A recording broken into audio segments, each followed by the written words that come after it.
In the grand halls of power, where world leaders come and go, decisions are made, and history unfolds, there is one figure who remains constant, unbothered by elections, scandals, and political drama. His name is Larry. He is the chief mouser of 10 Downing Street. And, let's be honest, he runs the place. Larry is no ordinary cat.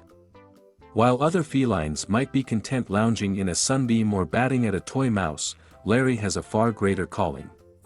He is the guardian of Britain's most famous doorstep, the ruler of his domain, and the undisputed king of the political jungle. Prime ministers may believe they hold power, but Larry knows better. He watches them come and go, judging them silently from his perch. His tail flicking in quiet authority, Larry was not born into politics. Like all great leaders, he came from humble beginnings. In 2011, he was plucked from a London animal shelter and placed in the heart of British government. Officially, his job was to catch mice, but from the very beginning, Larry had bigger ambitions. Why waste time chasing tiny rodents when you could be charming the media, outlasting entire governments, and becoming an international icon? Larry understood the game better than anyone. He didn't need to chase power, it came to him. Life at Downing Street is not easy, even for a cat of Larry's stature. With the weight of the nation on his furry shoulders, he has had to navigate political upheavals, public scrutiny, and, worst of all, the constant presence of dogs. But Larry has faced every challenge with poise and determination. When world leaders arrive, he graciously allows them to admire him. When reporters gather outside number 10, he makes sure to walk past at the perfect moment, tail high, ensuring he remains the real story. Despite his diplomatic duties, Larry is not afraid to throw his weight around. He has had legendary feuds with other government animals, including Palmerston, the Foreign Office cat. Their rivalry was the stuff of legend, with paw-to-paw combat breaking out on the very steps of Downing Street.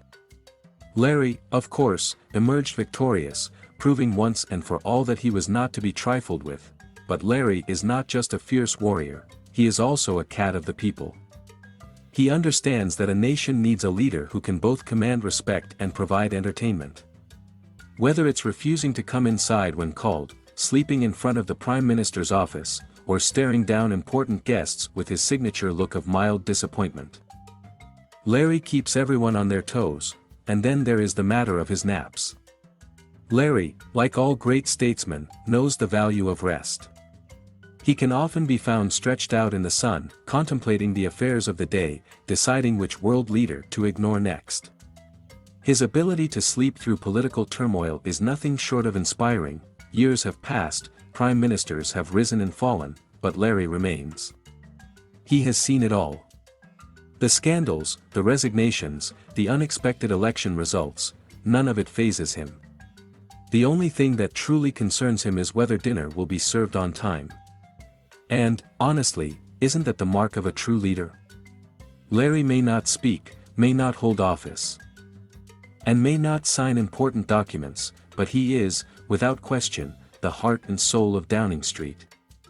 No matter what happens in British politics, there is one comforting certainty: Larry will be there, watching, judging, and waiting for his next meal.